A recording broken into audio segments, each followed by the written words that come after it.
Hello from the Faithlife studio. I'm Kristen Tete, and today I'm joined by Dr. Mark Ward, whose book, Authorized, The Use and Misuse of the King James Version, releases today. Congratulations to you. Thank you. I do admit to feeling excited.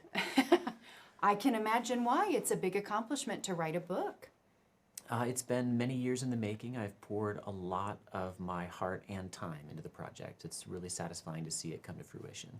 Well, that's evident from the beginning portion of your introduction that your heart has really been poured into writing this book. So Dr. Ward he has a PhD in New Testament interpretation, and Authorized is a book for those who are interested in history and biblical translation and generally just want to understand the Word of God better. Right, yeah, and everybody who reads the Bible, even those who have studied Greek and Hebrew, are inclined to use it in their heart language. And English is the heart language, more than likely, of people who are watching this Facebook Live broadcast. And so anybody who reads an English Bible would find this book interesting, I hope. Mm-hmm. And Mark, thanks for saying welcome to our Facebook Live audience. We know that many of you are tuning in live, and we would love for you to ask questions and write your comments below here. And we have some wonderful people from Faithlife who will be sending those comments my way and those questions my way. So please engage with us, because that's the whole reason we're doing this today, so that you can learn about Dr. Ward's book and get Dr. Ward's book. So I would love to start with a foundational question. Catch us up on the history of the King James Version. Why was it written? When was it written? And who was it written for? Those are great questions, and they're actually very important to understanding the book, because when the King James was translated, it was not done out of whole cloth, as it were. It was based on previous work. The point of the King James, the task that the translators were given in the year 1604, was to take the 1568 Bishop's Bible and revise it. So we're not talking about, when we talk about the English of that period, we're not talking about only what was current in 1604 to 1611 during the actual translation period, but also what English was current in 1568 and the time prior to that. Actually going back to William Tyndale, who was the first translator of the Bible into modern English in the 1520s and 30s. So the history goes back really to the 16th century in general and spilling over into the 17th. But the King James Version was published in 1611. That's the date that most people know. Okay. And Tyndale it very famously talks about how the King James Version is meant to educate the plowman, so that the plowman is... Right. Finish that up for me. Right. Okay, so of course Tyndale didn't have direct involvement in the King James, except in a way that he could have known. Okay, he contributed to it by forming the foundation of all English Bible translation, and they built on that. But Tyndale in the 20s and 30s, and actually I've been reading his biography going back a little bit before that, was influenced by Lutheranism and was always singing this one note, just as you said, that the plowboy needs to have the Bible.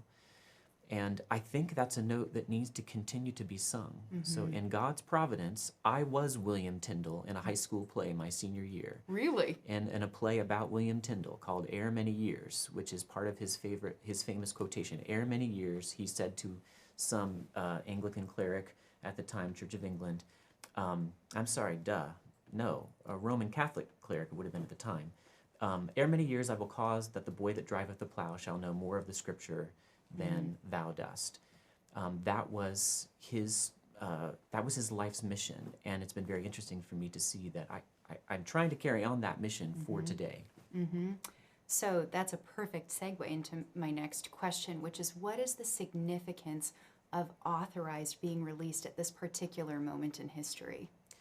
I think that having read the story of William Tyndale and having observed how difficult it is for any church, that is, here we've got the English-speaking Christian church, how difficult it is to transition from having one big standard translation that everybody accepts to a situation in which there are multiple translations. I recognize the difficulties there.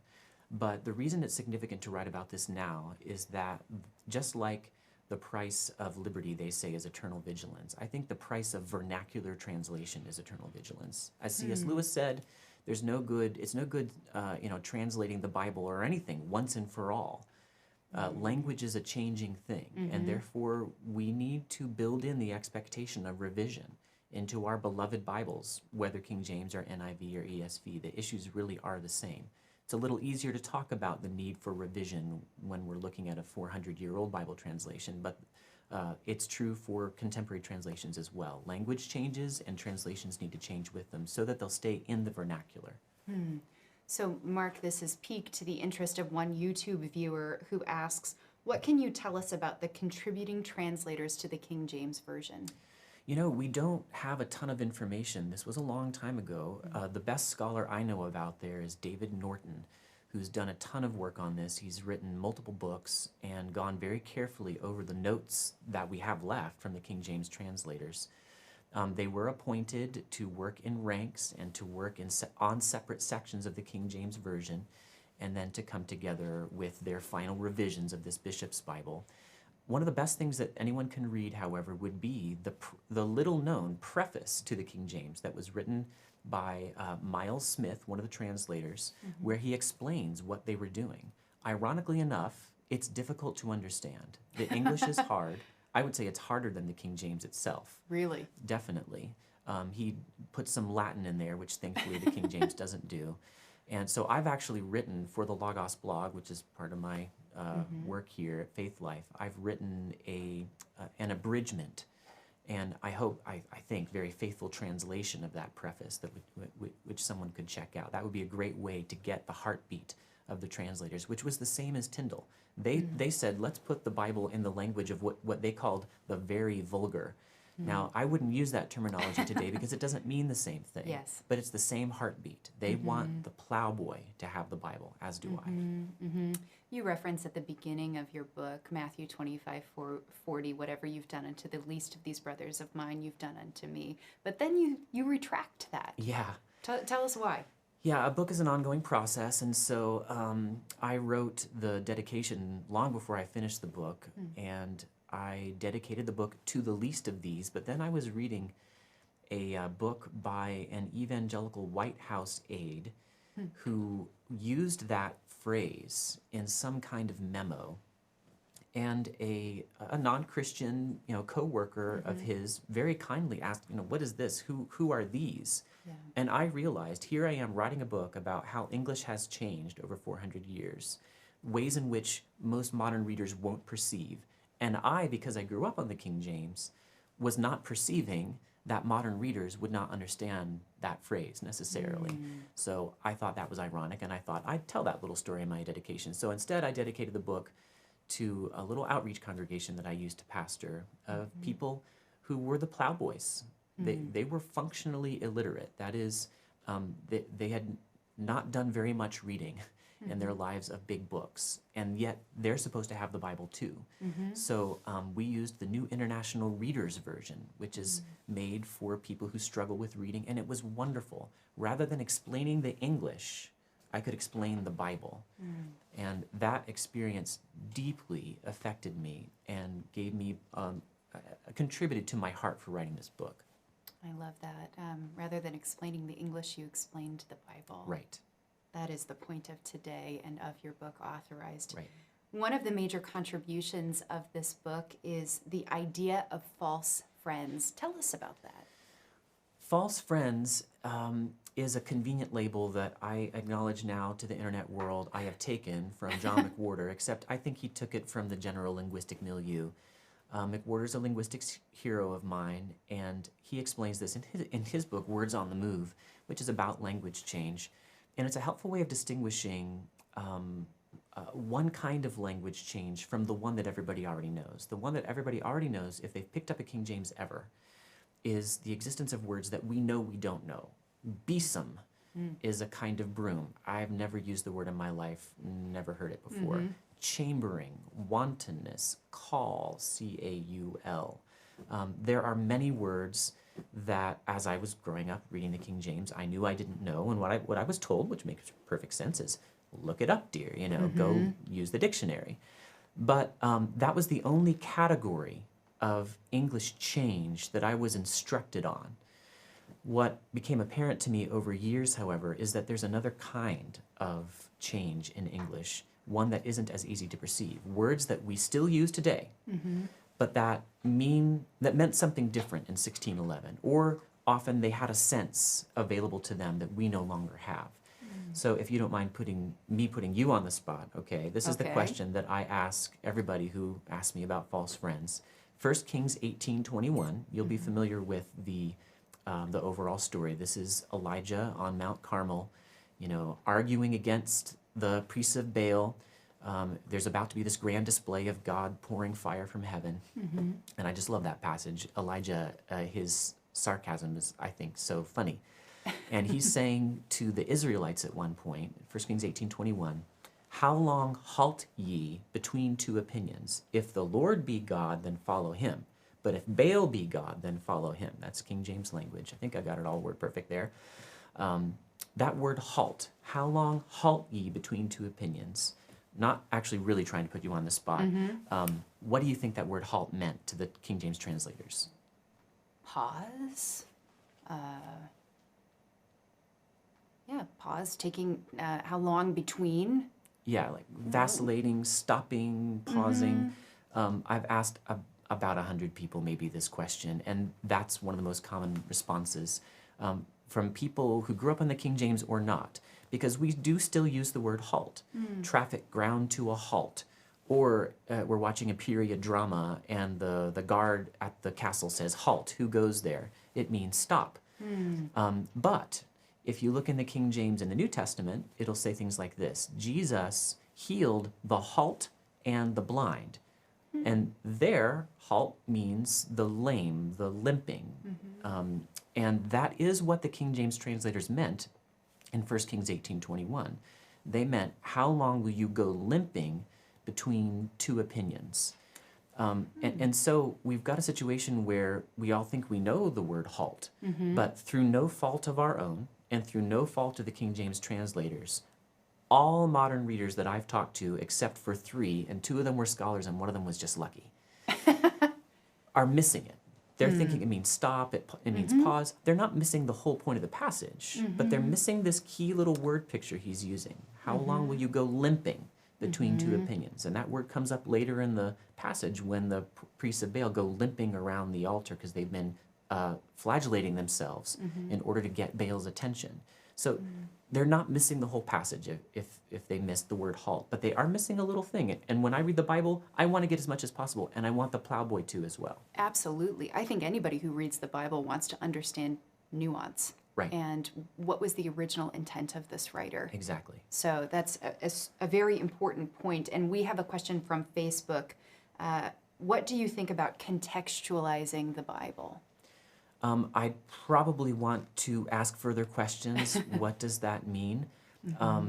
If that means we have a cotton patch version or even like the Message, which transculturates the Bible, then I'd say that's okay as long as you know that's what you're reading, as long as you don't think it's a translation.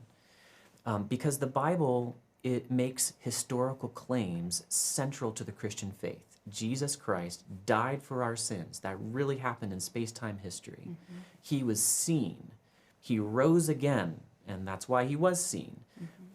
We need to honor the historicity of the Bible, its insistent historical character.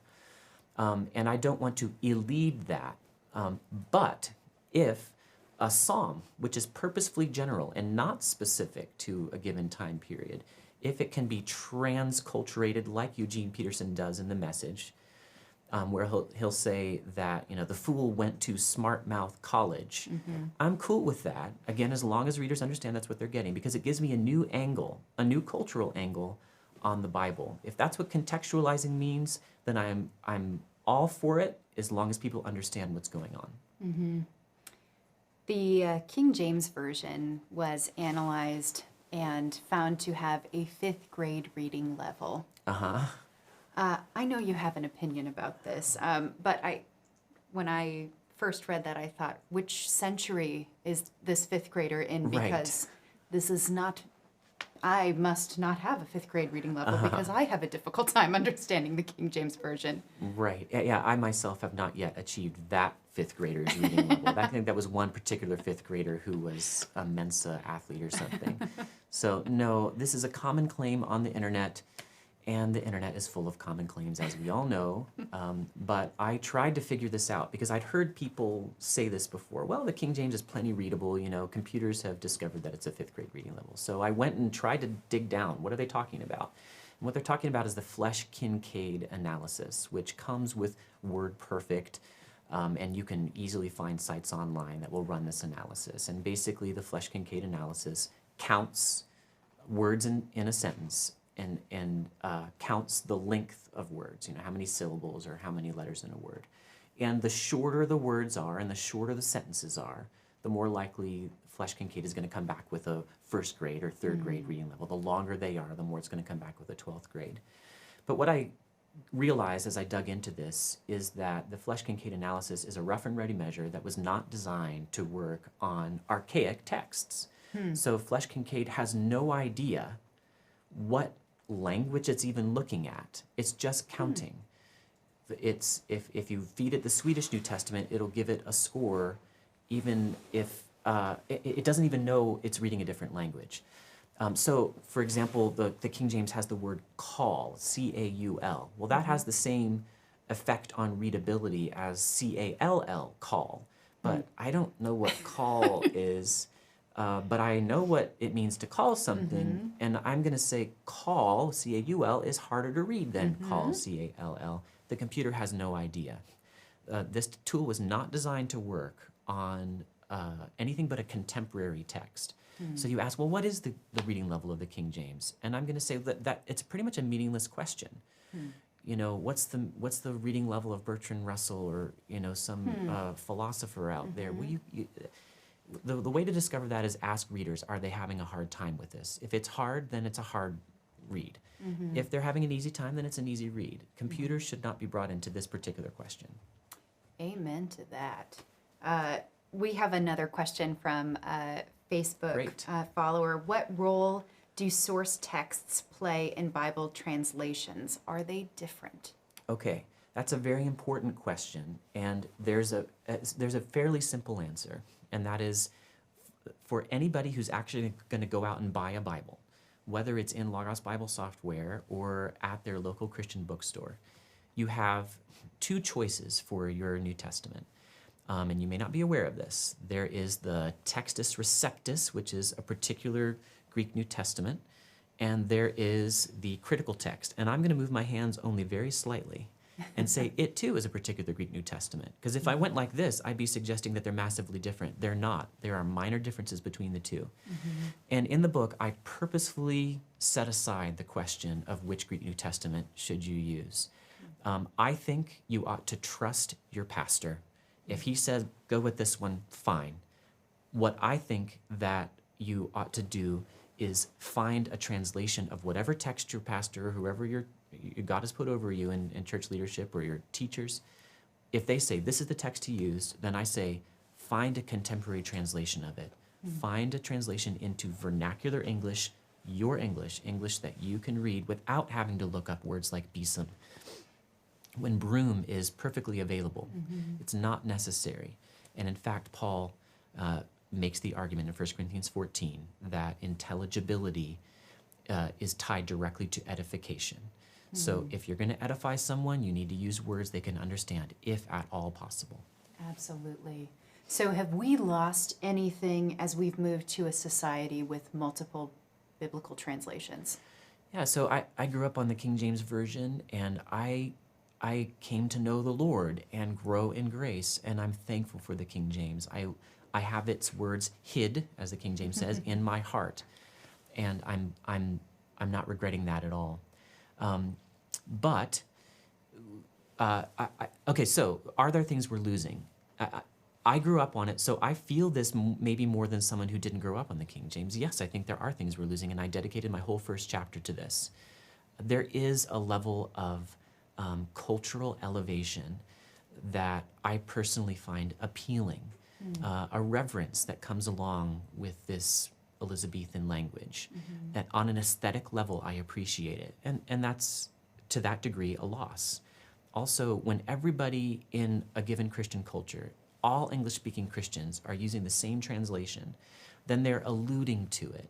They are quoting it together, and you just memorize stuff by accident. That's somewhat less likely to happen when we've got a proliferation of different versions in different churches, different denominations. That's a genuine loss, and I wanted to start my book by acknowledging that. And conversely, what do we gain by having so many translations of the Bible? I think we gain even more than we lose. So I am sincere in listing the things that we lose. I believe those are genuine losses. But what we gain is, I think, one of the very best Bible study tools for those who are not called to read Greek and Hebrew, have never been given in God's providence the opportunity to study these languages. One of the very best Bible study tools is this proliferation of good English translations. And with the internet today, they're all free. You can go online and use any of them. And with a tool like Logos Bible Software, you can go and not only have these translations, but dig into them and have connections to the Greek and the Hebrew. I have found repeatedly that by reading different translations, I was brought to greater understanding of the text. And I started looking around and realizing I don't think most Christians are aware of how good and how easy it is for Bible study to do this sort of work. That speaks to the richness of sourcing multiple translations. Right. An example, I grew up somehow knowing this verse, Psalm 16:6, I think it is. The lines are fallen unto me in pleasant places. Yea, I have a goodly heritage, O Lord. So that's obviously King James English. And I just never stopped to ask, what lines? What lines have fallen to me in pleasant places? And I'm not making this up. I sort of felt like, okay, so there are lines falling from the sky and they're hitting me in pleasant places. Like, oh yeah, right there, hit me on the literally. back. Yeah, I just never stopped to ask until one day, embarrassingly late into my studies in seminary, I was sitting there reading my Bible in my Bible software, and I glanced over the NIV, and it said, the boundary lines have fallen for me in pleasant places. And it just clicked. Duh. He's talking about a lot of land. And in Israel, in that time, you inherited these boundary lines. You didn't create them. You didn't buy this property. This was given to you from time immemorial. He's saying, my boundary lines happen to land in a really nice spot. I got this oasis included now, or what have you, this really good field. And I just cannot be upset when a translation helps me understand God's words better. Absolutely. And that's what I'm promoting in this book, ultimately. Absolutely. And if you're just joining us, we're talking about Authorized, which is Dr. Mark Ward's book that releases today. We have another question from a Facebook follower. Dr. Ward, would you say to a believer, read any translation that you feel you understand the most? Or could there be a danger in reading some translations? Are there good Christian books out there? Yes. Are there good Christian teachers out there? Yes. Are there teachers out there with whom I have some disagreements and with whom any pastor would have some disagreements? Yes. So would I give a blanket endorsement of everything every other Christian teacher and translator has ever said? No, of course not. But all of the major translations that you can buy, and basically if they're at a Christian bookstore, they're major. All of them are good. Are all of them perfect? The Bible never says that we're going to get perfect translations. So I like to put this in the same categories that the King James translators themselves use. Not perfect versus erroneous, but good, better, and best. That's what they talked about. Actually, I'll take that back. They didn't say best. They said mean, good, and better. Those are their categories. And I have the same categories. And then I like to add this idea. You ought to, instead of trying to find the best translation, or even the one that's better than the others, I say, look for what is useful. Is this one useful for you to understand God's words? Then by all means, use it. Is this one useful for preaching to functionally illiterate people? By all means, use it. is this one useful for careful study, word study, comparison of different passages? Then use it. 1 Corinthians 3, Paul said, don't talk, I am of Peter, I am of Apollos, I am of Paul, or even I am of Christ.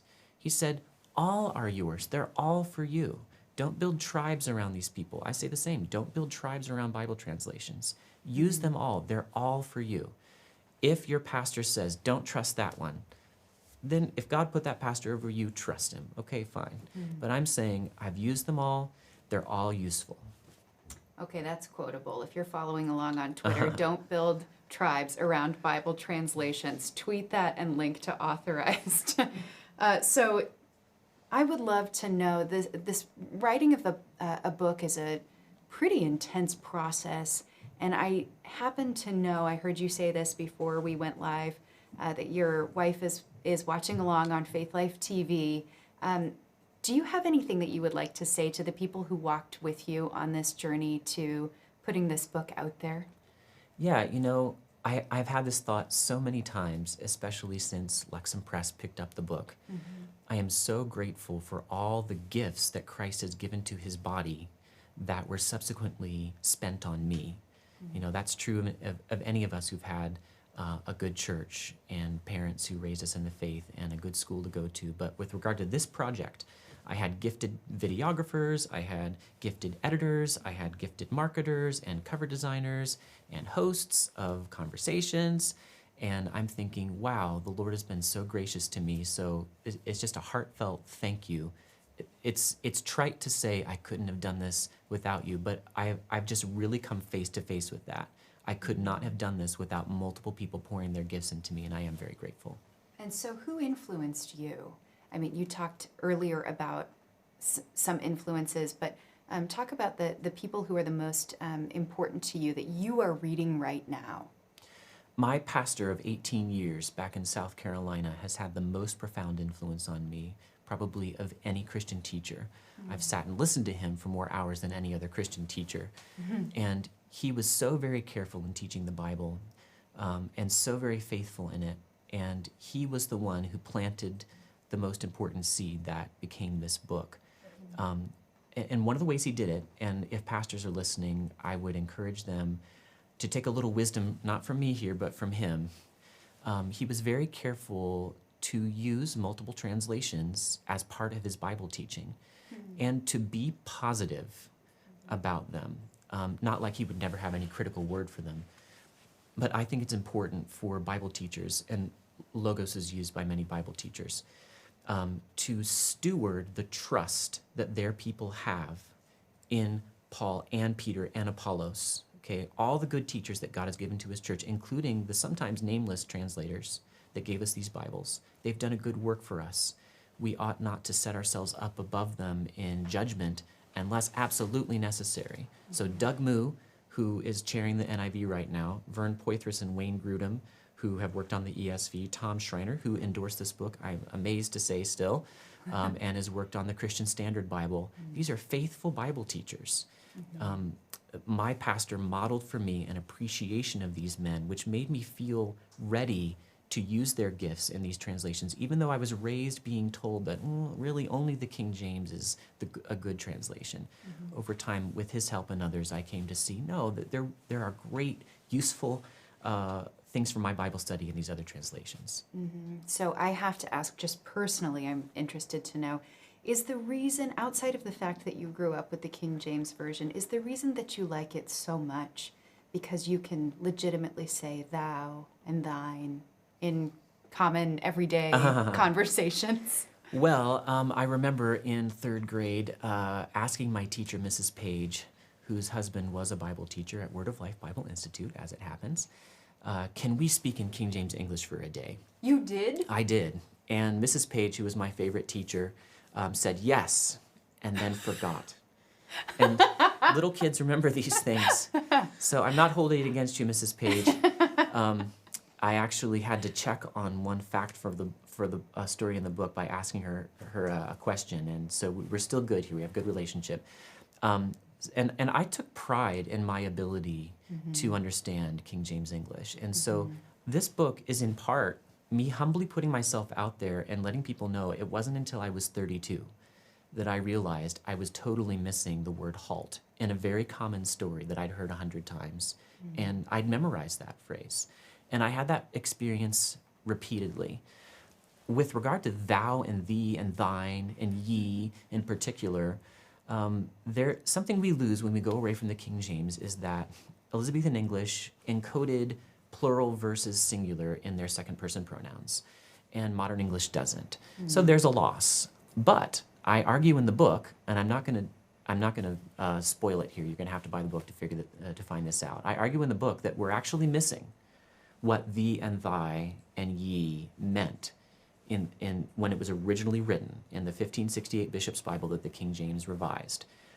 Because we don't speak that English, it doesn't have the overtones for us that it did for them. It has very different ones that they never intended. So read the book, I'd say out there. Well, I certainly will. I got my copy today, and I am very excited for you. Congratulations. And I think at Faithlife, we might be able to institute some sort of King James Version speaking day, so we can pick up where your teacher, left off. Thank you, Mark, so much for joining us today. We've provided a link in the comments below for you to buy Authorized, the Use and Misuse of the King James Version. I learned a significant amount today, and I look forward to diving deeper into your book. It's available on Logos Bible software. It's also available on the Logos app, which is really beautiful if you haven't used it yet. I encourage you to do that. It's in print from Lexham Press, and we have many more formats available. Thank you for joining us today. We will see you next time at Faithlife.